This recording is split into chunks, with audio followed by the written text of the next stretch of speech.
I was born on the 15th day of April, in the year 4052, in a quiet corner of Tuscany where the hills roll like the backs of sleeping giants. They called me Leonardo di Ser Piero da Vinci, Leonardo, son of Piero, from Vinci, an ordinary name for a life that would be anything but.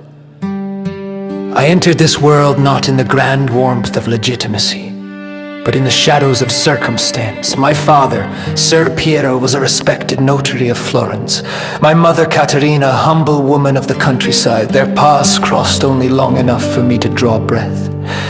Though they went on to marry others, my father many times, it was my grandfather, Antonio, and my gentle uncle, Francesco, who shaped the earliest chapters of my youth.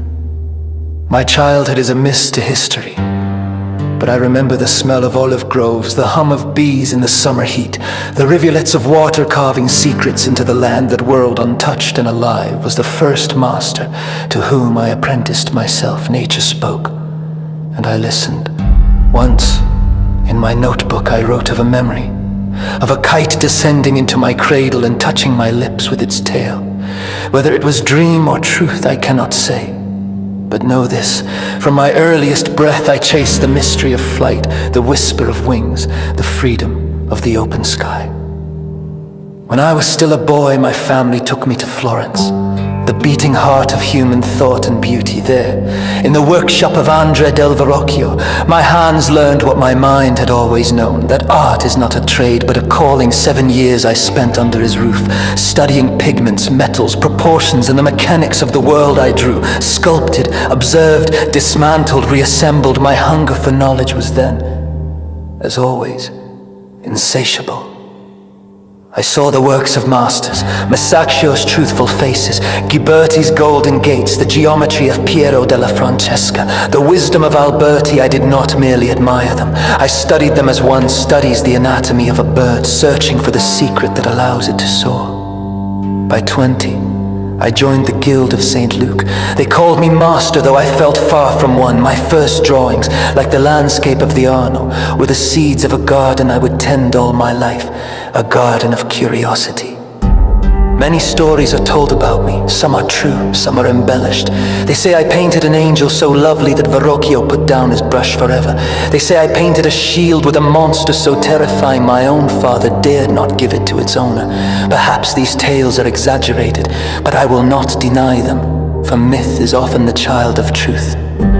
In time, Florence grew small for my ambitions, and I journeyed to Milan offering my service to Duke Ludovico Sforza, not as a painter, but as an engineer of fortresses, bridges, machines, and war. I brought with me not only my art, but my mind, my restless mind that saw possibility in every wheel, every flow of water, every beat of a wing. For 17 years Milan was my home. There I painted the Virgin of the Rocks and created the Last Supper, a work born of meditation on human betrayal and divine forgiveness. I designed festivals, studied anatomy by candlelight, dissected horses, drew machines that would not be built for centuries. I dreamed of a colossal bronze horse that war stole from me. The metal melted into cannons before it could take form. When Milan fell, I fled to Venice, then back to Florence, where I began the portrait they now call La Gioconda. The Mona Lisa, I carried that painting with me for the rest of my life, never satisfied, always searching for the breath behind the smile. I served Cesare Borgia as an engineer, mapping cities with precision few had seen before I returned to Florence. Then Milan again, gathering students, among them Francesco Melzi, who became as dear to me as a son.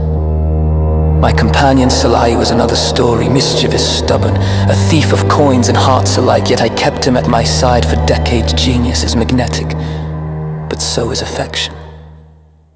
In my later years, the world quieted, the noise of courts and commissions faded, my thoughts turned inward, to rivers, bones, storms, the anatomy of man and bird, the flow of blood, the structure of machines, the nature of light, the mathematics of beauty. My notebooks became the true cathedral of my life, thousands of pages where mind and hand danced without restraint.